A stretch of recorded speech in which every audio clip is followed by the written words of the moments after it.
This is John here. I put together a little hobo stove, and I just wanted to share that with people. This was just made out of a number 10 can. What I did is I had about a 2 1/4 inch hole saw, so I drilled a hole in the side. This is where I can stoke it. I took a can opener and punched a series of triangular holes around the bottom, just to allow a place for the air to come in. And then I drilled some holes at the top to insert some tent pegs that I can use as a pot holder. And as you can see, it's kind of dirty messing with it. I did a test burn after I made the stove, and after that I decided to make a couple of accessories for it. And I'm using this old grill just to get it up off the ground, so I'm not having to stoop down too far. It makes it a little bit easier to video as well. But this is the basic stove, the hole for the fire, and then the ventilation holes. Did not put any ventilation holes at the top, as some people do. After I did the test burn, I ended up making a little hardware cloth grid or grill to go down in the bottom of the stove. And the purpose of that is to kind of hold the wood up off of the bottom to allow air to flow under the wood, and for ashes to be able to dump into or down below the wood. And hopefully that won't burn out. That's a pretty thin hardware cloth, so it may not last very long, but you can always make a replacement for it. But that will allow a place for the wood to sit in the stove and the ashes to fall through, so hopefully that will promote a little bit better burn. And I went by Walmart and bought some of these aluminum tent pegs. I thought they would work a little bit better than coat hangers, so those just simply insert into the holes. Now the diameter of this can is about 6 inches, so any pot that you use, you want it to be a little less than that diameter. And I know the pot I used to test it with was about 5 1/4, 5 1/2 inches. But while I was at Walmart picking up these tent pegs, I looked around and found this pot. This is actually a grease storage pot, and it comes with a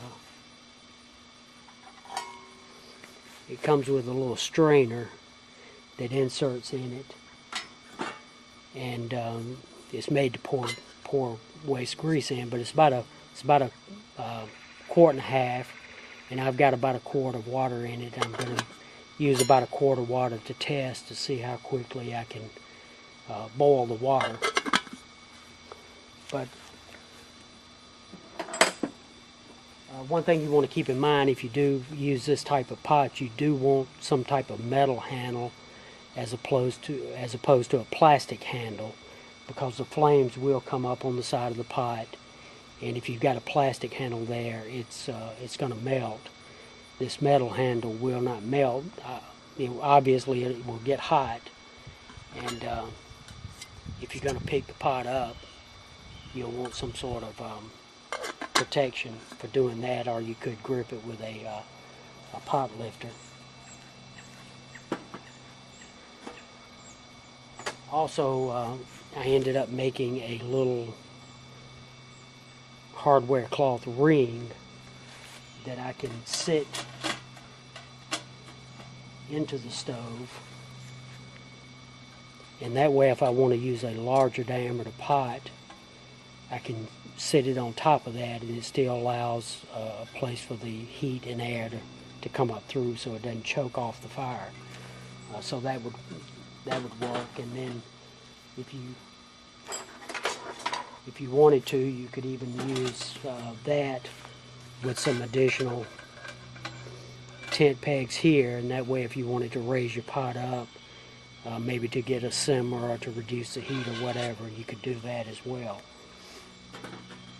But what I thought I would do here is just try to get a fire going in this. And when I started it up yesterday, I used a bunch of leaves and some grass and whatnot. It was a little bit smoky. Now, like I say, I've got it sitting in this old grill just to raise it up to make it a little more convenient to video this. Obviously, if you are gonna sit it on top of some surface, it needs to be something that's fire resistant.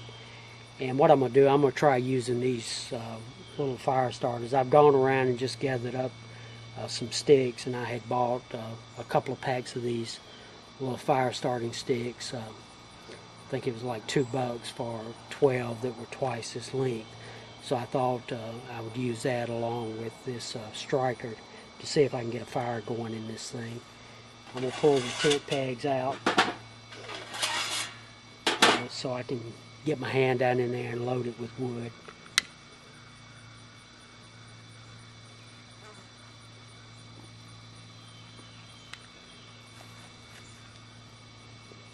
And I've never used any of these things. I don't know how well they work. Hopefully they'll work pretty good.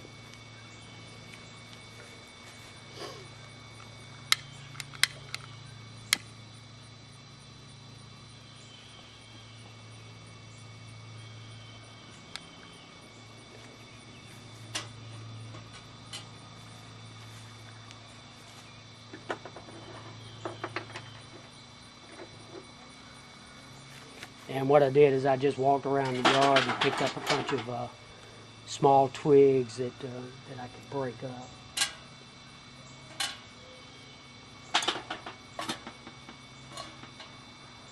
And we'll see if we can get the fire going with the combination of those things.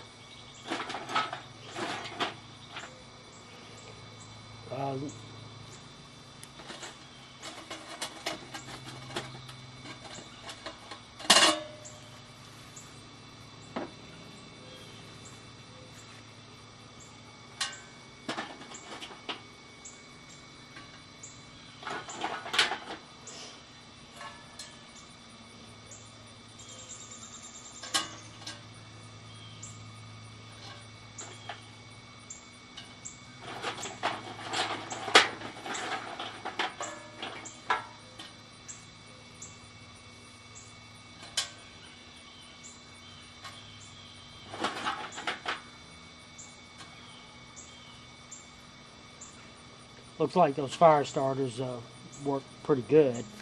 And these twigs, I just picked up a bunch of stuff that I could break with my hand. Most of this was just dead wood that had fallen off trees around the house.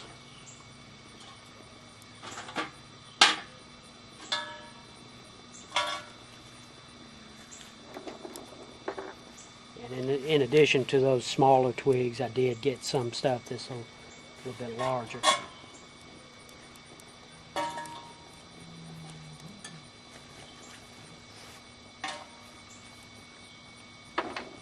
And I've also got here some maple scraps from some woodworking projects, and I just broke these up. I figured that would make a nice hot fire and give me some little bit better coals. But as you can see, especially with those fire starters and with the wood being elevated up off of the bottom, it gets going pretty good, pretty quick. And what I want to do here, obviously with this type of flame, I don't want to go ahead and put my pot on it. I'm going to let that burn down a little bit. And I'm also going to stick in some of these pieces of maple that should form a little bit better embers.